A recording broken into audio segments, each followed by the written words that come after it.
కర్ణాటక నుంచి ఒక ఆయన వచ్చిండు, ఆ రాష్ట్ర ఉప ముఖ్యమంత్రి అని. ఆయన నాకు చెప్తున్నాడు, కేసీఆర్ నీకు మా గొప్పతనం తెలుసా, మేము కర్ణాటకలో రైతులకు 5 గంటలు కరెంట్ ఇస్తున్నాం అన్నాడు.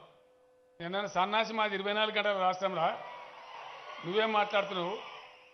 అంతే కదా, నువ్వు ఈ విధంగా ఉంటుంది. వాళ్ళు ఏమంటారు, రేపు మేము చెప్పినామండి 3 గంటలు అయినా మాకే గుద్దినరు, మళ్ళీ మా బట్టి విక్రమార్కనే గెలిచిండు కాబట్టి 3 గంటలే అంటారు. అప్పుడేం చేయాలా? మళ్ళీ రోడ్ ఎక్కన్నా, ధర్నాలు చేయన్నా, మళ్ళీ సబ్స్టేషన్ల మీద దాడులేనా? అసలు కాంగ్రెస్ రాజ్యంలో మదిరలో కరెంట్ ఎట్లుండేనండి? మీకు చిల్లకలిగలు వచ్చేది, చిల్లకలిగలు వస్తే రోజు బ్రేక్ డౌనే. దాన్ని మార్చిచ్చి నేనే ఇవాళ ఖమ్మం నుంచి డైరెక్ట్గా పెట్టించిన. మదిరకు శాశ్వతంగా పీడ పోయింది, అంతే కదా. ఇలా నాణ్యమైన కరెంట్ వస్తూ ఉంది. నన్ను ఎవ్వరు అడగలేదు చిల్లకలు ఖమ్మానికి మార్చమని. నేనే డిపార్ట్మెంట్తో మాట్లాడి ఏ రాష్ట్రంలో ఏ కాన్స్టిట్యున్సీలో ఏ సమస్య ఉందో తెలుసుకొని ఆ సమస్య నివారణ కోసం మేమే చర్య తీసుకున్నాం. ఇలా మీరు ఆలోచన చేయాలి. 2 విషయాలు చెప్పి నేను ముగిస్తా, నాకు చాలా సభలకు పోయేది ఉంది.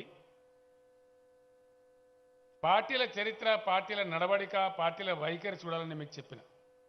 ఓడగొట్టుకుంటే ఈ పట్టి లేని బట్టి విక్రమార్కను గెలిపిస్తే వచ్చేదేమి లేదు. మీరు ఈసారి మాత్రం మదిర వాళ్ళతో నేను పంచాయతీ పెట్టుకుంటా. మాకు 2 సార్లు ఓడగొట్టినా మేము అలగలే మీ మీద, మేము మంచి గౌరవంగానే పోతున్నాం. మీరు దయచేసి ఎట్లా బీఆర్ఎస్ గవర్నమెంట్ వస్తుంది కాబట్టి బీఆర్ఎస్ అభ్యర్థి గెలిస్తేనే మీకు లాభం. నా ఈ మాటలు గౌరవించి మీరు కమల్ రాజు గారిని గెలిపియండి. ఆయన సౌమ్యుడు, విద్యాధికుడు, మీ మధ్యనే ఉంటాడు, మీకు అందరికి తెలిసిన వ్యక్తి. ఆ అబ్బాయిని గెలిపిస్తే మదిరను అన్ని రకాలుగా బాగు చేసే బాధ్యత నాది అని చెప్పి